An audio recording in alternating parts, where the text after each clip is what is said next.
don't know this, but this is like take 11. No exaggerating, take 11. So I've got a lot on my mind and having a hard time condensing it without getting blabby. So, anyway, I've been out of the garage because it's been very humid and I haven't wanted to run the compressor, and that was the next thing I wanted to do, is sand the car as much as I could with the DA in preparation for sprayables that I'm getting from Darren and Andrea. I ordered those yesterday, they shipped today. I'm getting some etch primer and epoxy primer, so I need to prepare the car for that.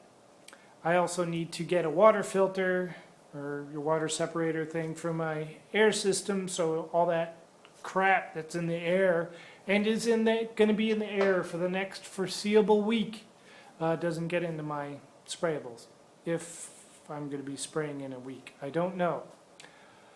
I will share that with you in the YouTube garage so you can see my first experience doing sprayables.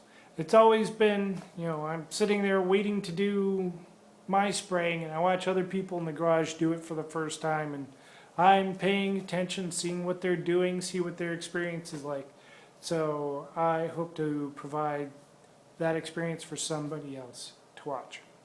And maybe it'll get somebody else to feel brave enough to do sprayables or something else that they haven't felt comfortable doing.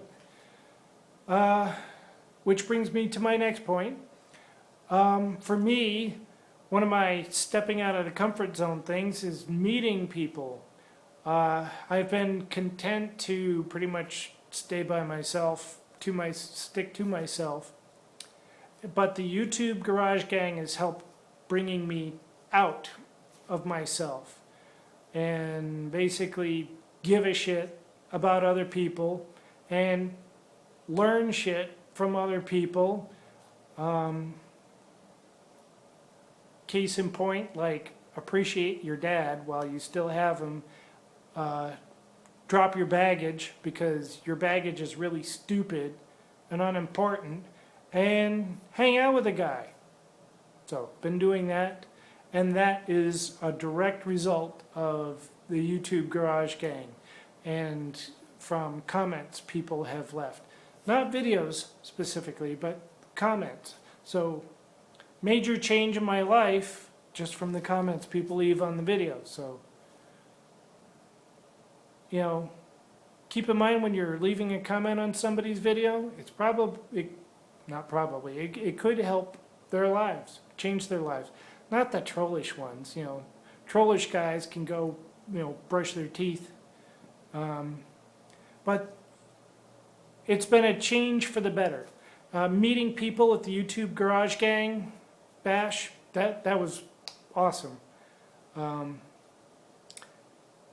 Just a good experience. Definitely going to go to the next one. And a week from now, July 4th weekend, I'm going to be hanging out with HO Motorsports, Anthony. He's coming up to the Summer Nationals that are going to be at the Thompson International Speedway. So that should be a good time. I'm looking very much forward to that. That's been in the pipe for a long time, a visit. So I'm hoping it can work out this time, Anthony. Also, at the end of July, my family and I are going to go camping up in Maine and go see SRV Jedi Knight, Damien. So he and his mom apparently are excited to hang out with us for the day, and I must say that it is mutual. I have really enjoyed meeting YouTubers, so I am looking forward to that, and I'll hopefully have video of both of those things. So, what else? I've done this video so many times, I've forgotten what I've said in other videos and said in this one. So, tonight's plan is to work as much as I can on preparing the metal for the sprayables that'll be coming. Damn the humidity. And I've already had some water dripping out of my DA, and blasted a bunch of water out of the tank, and I'm just waiting for the tank to cool off now, and I'll go at it again with my added safety equipment. I don't know. No, I didn't cover that yet in this video. Damn it. So, old, new. Wraparound, meant to go over prescription glasses. Good thing. Cheap little dust mask out. N95 dust mask in. Basically, the dust is in this thing at the end of the night and not in the Kleenex. So, and it lasts longer. It's just better. You know, I don't want that crap in my lungs. I don't want to know what's in my lungs. So, this will be better. Anything else? I can't believe it. I made it through it. This is really, it's like take 14. No exaggeration. Okay, little baseball in the background. Sox are doing okay. So, most of Becca's stripping is gone. I have some more to do. I wasn't expecting her to strip in there, but that's okay. Getting a bunch of water through my DA. No, that's not from the water from the DA. That's just humidity condensing on my pad. And, alright, you know, I'm going to kill this. Hang on. Shut up! Oh, alright. So, front wheel well. This is the underside has been coated like this. That's 3 coats. That's good. Going after more of what I thought was rust treated. Me not knowing what phosphoric acid considers to be surface rust.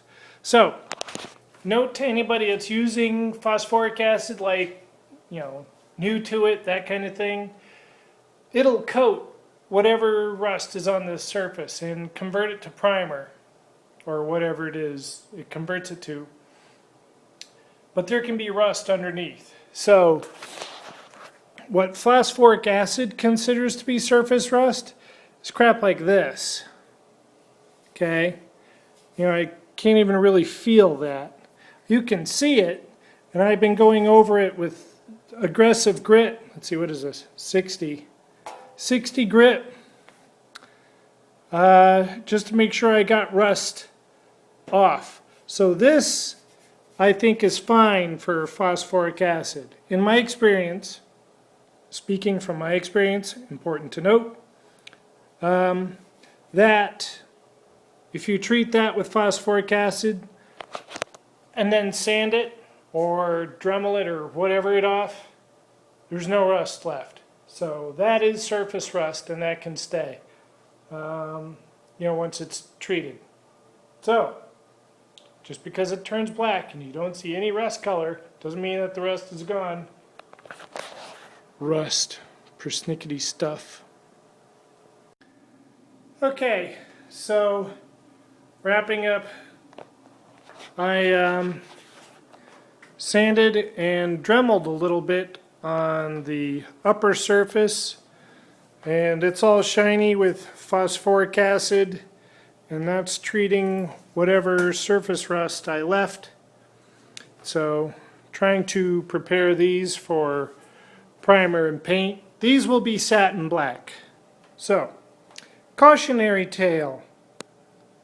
Don't empty your ashtray into your wheel well. No, that's not ashes, although it looks exactly like ashes. I had changed the paper out under my part stand, and it was loaded with sanding dust and got all over inside the wheel well. Aesthetically, it's disgusting, so I'm probably going to try to wipe out whatever I can, probably just going to smear it in there. And so what I'm going to do is go over it with another coat. It's not going to hurt anything. I don't care about the texture or whatever. I really care about the protection, but I guess in covering up that sloppiness, I get more protection. So, but the point for me is gotta watch out for sanding dust and dirt around sprayables. This isn't sprayable, I didn't spray it in there, but it's basically like wet paint. If that were paint, I'd have to start over. So just trying to get my head around dust management, because I'm really going to have to think about that. So that's what I think this was, is my carelessness saying, hey, be careful, you got sprayables coming in, got to get your head out of your ass. But it's so warm and cozy up here.